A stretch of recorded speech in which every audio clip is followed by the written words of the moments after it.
सन 31 मार्च 1911 को एक बेहद विशालकाय पैसेंजर जहाज को लॉन्च किया गया था जिसका नाम टाइटैनिक रखा गया था। यह करीब 52,310 टन भारी था और इसकी लंबाई 852 फीट और ऊंचाई करीब 175 फीट थी, यानी कि लगभग यूकेलिप्टस पेड़ जितनी। यह लॉन्चिंग के समय से ही काफ़ी चर्चित शिप थी।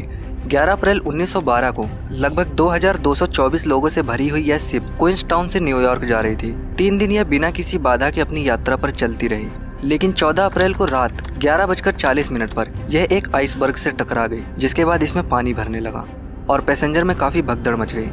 15 अप्रैल 1912 को पानी भर जाने की वजह से प्रातः 2:20 पर यह 2 हिस्सों में टूटकर समुद्र में डूब गई और इस हादसे में करीब 1514 लोगों की मौत हो गई। यह खबर लगभग हर जगह पहुंच चुकी थी, जो कि एक मेजर हेडलाइन बन चुकी थी। इसके बाद बचे हुए सर्वाइवर्स ने इस घटना की आपबीती बताई। यह समुद्र में बहुत नीचे पड़ी हुई थी, जिसे खोजने के लिए कई प्रयास हुए लेकिन असफल हो गए।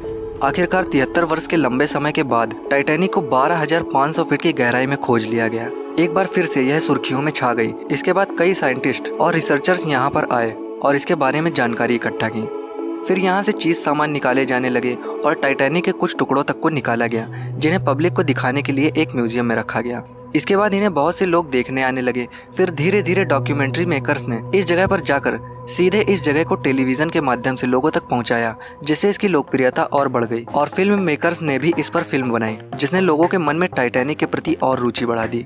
112 वर्ष के बाद भी इसकी लोकप्रियता कम नहीं हुई और इसके खोजे जाने से लेकर 2012 तक करीब 140 एक्सप्लोरर्स ने इस साइट पर विजिट किया। ओशियन गेट नामक कंपनी ने इस जगह को टूरिस्ट डेस्टिनेशन के तौर पर लोगों को डूबी हुई टाइटैनिक को दिखाने का निर्णय लिया। यह कंपनी समुद्र में पड़े मलबे को दिखाने का टूरिज्म 2009 से करती आ रही थी, लेकिन वे सिर्फ 300 मीटर और 500 मीटर की गहराई में ही जाते थे। यह कार्य वे समरसिबल की मदद से करते थे। इनके पास 2 समरसिबल थी, पहली एंटीपॉड और दूसरी साइक्लोप्स 1, जिनमें से एंटीपॉड नामक समरसिबल खरीदी गई थी, जो कि 300 मीटर की गहराई में जा सकती थी, और साइक्लोप्स ओशियन गेट के द्वारा खुद बनाई गई थी और यह करीब 500 मीटर की गहराई में जा सकती थी। यह सबमरीन से अलग है क्योंकि सबमरीन को लाने ले जाने के लिए एक शिप की जरूरत पड़ती है और इसे सपोर्ट देने के लिए समुद्र की सतह पर मौजूद एक शिप प्लेटफॉर्म की जरूरत पड़ती है, जबकि सबमरीन को इन सब की जरूरत नहीं होती है। तो इस कंपनी ने 25,000 फीट की गहराई में मौजूद टाइटैनिक शिप को दिखाने के लिए $250,000 का प्राइस रखा। इस कार्य के लिए उन्होंने एक और समरसिबल को इन्वेंट किया, जिसका नाम पहले तो साइक्लोप्स 2 था, लेकिन बाद में 2018 में उन्होंने इसका नाम टाइटन रख दिया। इस समरसिबल में सिर्फ 5 लोग ही बैठ सकते थे। टाइटन के लॉन्च होने के बाद यानी 2018 में 13,000 फीट की गहराई में उतार कर इसकी टेस्टिंग की गई। इसके बाद 2019 में एक बार फिर से इसकी टेस्टिंग की गई। जब टेस्टिंग पूर्ण रूप से सफल हुई तो ओशियन गेट ने साइक्लोप्स 3 और 4 समरसिबल को बनाने का प्लान शुरू कर दिया। इसमें उनका कहना था कि ये 20,000 फीट की गहराई में जाएंगी और नासा के मार्शल स्पेस फ्लाइट सेंटर में इसको मैन्युफैक्चर किया जाएगा। इस खबर से कई इन्वेस्टर्स ने ओशियन गेट की डेवलपमेंट में अपना फंड लगाया, जिसके बाद सन 2020 में इस कंपनी ने अनाउंस किया कि उसे करीब $18 मिलियन प्राप्त हुए हैं, जिसका इस्तेमाल साइक्लोप्स 3 और 4 के निर्माण में किया जाएगा। इसके बाद 2021 में ओशियन गेट ने टाइटन में टाइटैनिक को देखने के लिए पहली डाइव करी। फिर इसके बाद कंपनी ने एक टूर प्लान बनाया, जिसके अंतर्गत टाइटन हर वर्ष 5 बार इस जगह पर जाएगी और टाइटैनिक का मलबा देखने के इच्छुक लोगों को आमंत्रित करेगी। इसे उन्होंने मिशन नाम दिया था। 2 दिन उन्हें शिप से टाइटैनिक साइट पर ले जाने में लगते थे और 5 दिन तक वे वहां पर रुकते थे। इस दौरान वे 5 डाइव कर सकते थे। इसके बाद साइट से वापस लौटने में 2 दिन लगते थे। हालांकि हर मिशन में उनका प्रयास रहता था कि 2 डाइव्स की जाएं, लेकिन टेक्निकल खराबी और मौसम की वजह से बाकी की डाइव्स को रोक दिया जाता था और इस तरह उन्होंने वर्ष 2022 में 7 डाइव्स सक्सेसफुली कर भी ली थी। कुल मिलाकर टाइटन ने करीब 13 डाइव सक्सेसफुली कर ली थी। वर्ष 2023 में भी ओशियन गेट ने अपने पहले मिशन की तैयारी शुरू कर दी थी। पहला, दूसरा, तीसरा और चौथा मिशन 2023 में मई और जून में शुरू किए गए थे, लेकिन डाइव्स के दौरान ये सारे मिशन सक्सेसफुल नहीं हुए। मतलब इनमें से किसी भी मिशन में समरसिबल टाइटैनिक तक नहीं पहुंच पाई थी। कारण था खराब मौसम और इसी वजह से डाइव सक्सेसफुल नहीं हुई थी। हालांकि इसकी बुकिंग वर्ष 2023 के शुरुआत में ही शुरू हो गई थी और इस कंपनी के सीईओ स्टॉकटन रस ने 2 टिकटों के लिए बिजनेसमैन जे ब्लूम से संपर्क भी किया था, ताकि वे और उनके बेटे इस यात्रा में शामिल हो सके, लेकिन समय की व्यस्तता और सेफ्टी की वजह से उन्होंने मना कर दिया। स्टॉकटन रस 2 लाख की बजाय $1,50,000 पर पर्सन लेने को तैयार थे।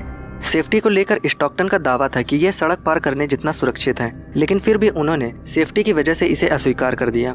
इस मिशन 5 की यात्रा मई के लिए निर्धारित थी, लेकिन खराब मौसम की वजह से इसे जून तक बढ़ा दिया गया था। ब्लूम के अस्वीकार करने के बाद उनके जगह पर 2 लोगों ने यह टिकट खरीद ली, जो कि बिजनेसमैन शहजादा दाऊद और उनके बेटे सुलेमान दाऊद थे।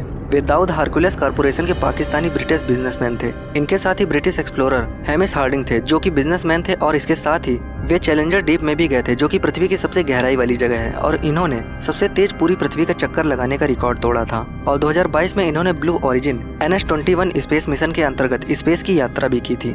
साथ ही French Titanic expert Paul Henri Nargeolet और ओशियन गेट के CEO स्टॉकटन रस भी मौजूद थे। तो सभी पांचों लोग इस टाइटैनिक के मलबे को देखने के लिए तैयार थे। 16 जून 2023 को ये MV पोलर प्रिंस जहाज पर सवार होकर सेंट जॉन न्यू फाउंडलैंड से रवाना हुए। एक दिन की यात्रा के बाद वह उस जगह पर पहुंच गए जहां पर टाइटैनिक का मलबा था। 18 जून को सुबह 9 बजे ये सभी टाइटन सबमरीन में बैठे और सबसे अधिक गहराई में पड़े उस मलबे को देखने के लिए रवाना हुए। जैसे जैसे ये टाइटन सबमर्सिबल नीचे जा रही थी वैसे वैसे ये हर 15 मिनट में अपना मैसेज ऊपर मौजूद मेन शिप को भेज रही थी। करीब 2 घंटे के बाद यह मैसेज आना बंद हो गया। आखिरी मैसेज 11:15 पर भेजा गया था।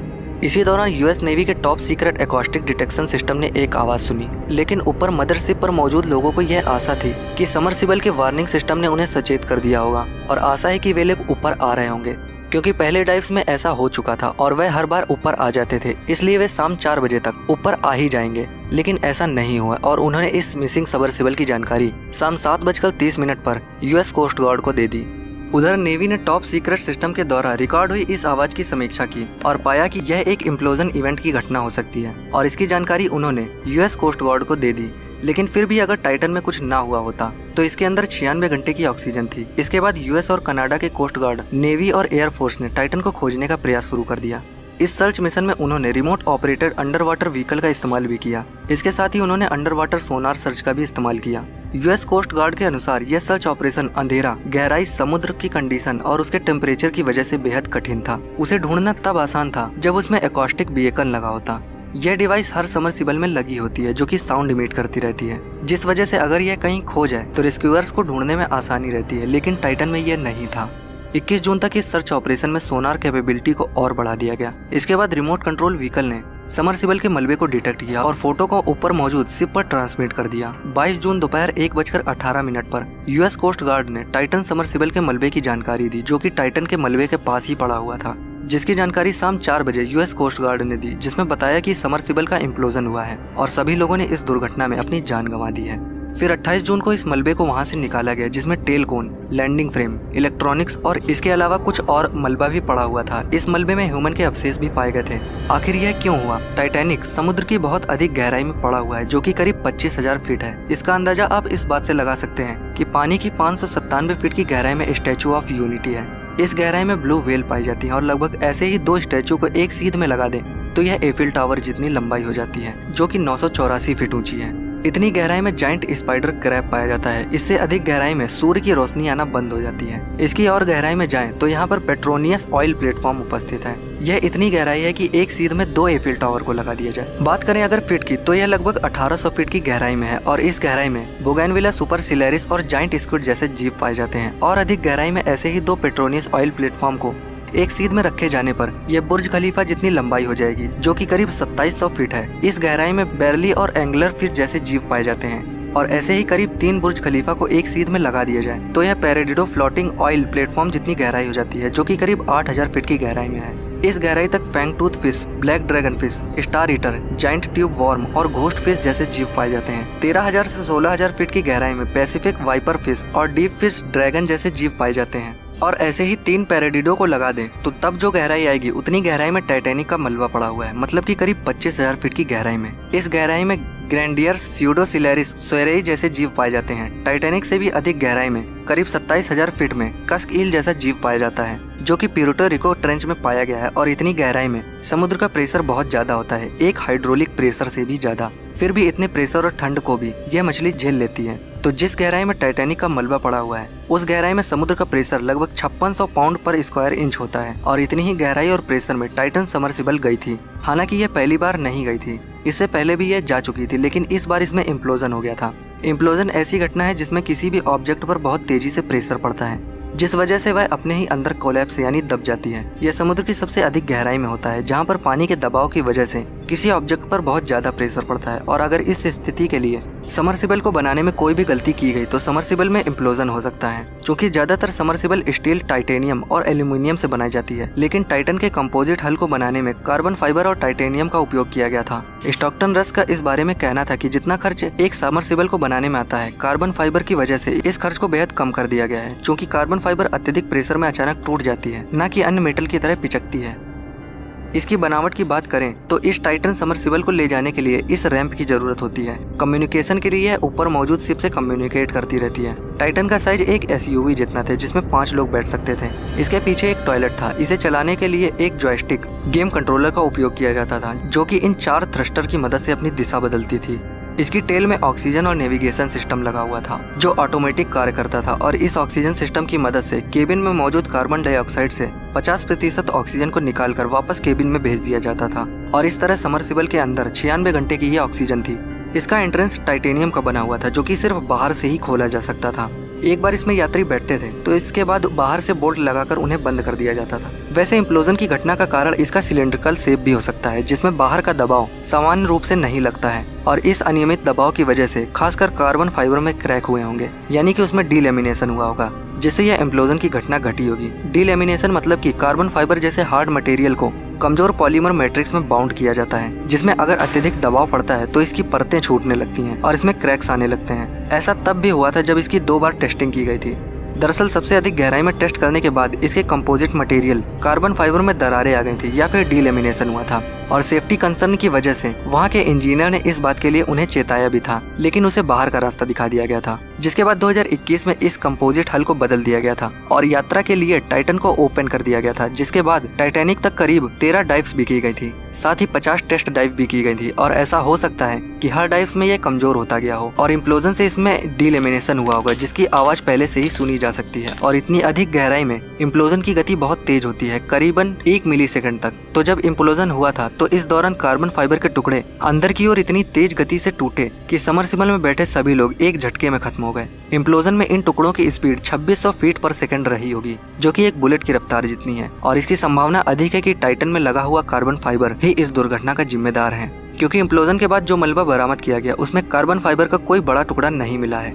इम्प्लोजन के दौरान 1 मिलीसेकंड के भीतर कार्बन फाइबर क्रैक होकर बुलेट की रफ्तार से आपस में कोलैप्स हो गए। इतनी गहराई में पड़ने वाला प्रेशर एक मगरमच्छ की बाइट जितना हो सकता है। इस प्रेशर में हड्डी कुछ इस तरह टूट सकती है, लेकिन जिस तरह से मगरमच्छ हड्डी के सिर्फ एक पॉइंट पर दबाव डाल रहा है और वह टूट रही है, ऐसा समुद्र की गहराई में उस तरह से नहीं होगा। यदि किसी इंसान को बिना किसी इक्विपमेंट के समुद्र की गहराई में धीरे धीरे उतारा जाए तो भी वह इम्प्लोड नहीं होगा, क्योंकि समुद्र का पानी किसी चीज को उस तरह से कंप्रेस नहीं करता है। अगर ये शरीर के चारों ओर समान रूप से प्रेशर पड़ता है तो चूँकि हमारे अधिकतर बॉडी पार्ट्स में पानी होता है, तो इस वजह से शरीर के अंदर और बाहर का प्रेशर समान होता है और यह हाइड्रोस्टैटिक प्रेशर को झेल सकता है। लेकिन समस्या उन ऑर्गन और टिश्यू में आती है जहां पर हवा होती है, तब समुद्र का प्रेशर समस्या उत्पन्न कर सकता है, क्योंकि टिश्यू और ऑर्गन्स में एयर मौजूद होती है जो कि कंप्रेसिबल है। जैसे कि इस गहराई में इंसान की पसलियां टूट जाएंगी और फेफड़े के टिश्यू फट जाएंगे, कान डैमेज हो जाएंगे वगैरह वगैरह। और यह सब होता है शरीर में मौजूद एयर पॉकेट की वजह से। चूंकि समरसिबल भी एक तरह का एयर पॉकेट ही है जो कि कंप्रेसिबल है, और अगर समरसिबल का ढांचा, मटेरियल या बनावट सही नहीं है तो हाइड्रोस्टैटिक प्रेशर में यह कोलैप्स हो सकती है। इस कोलैप्स की एनर्जी लगभग 50 किलोग्राम TNT के जितनी होगी।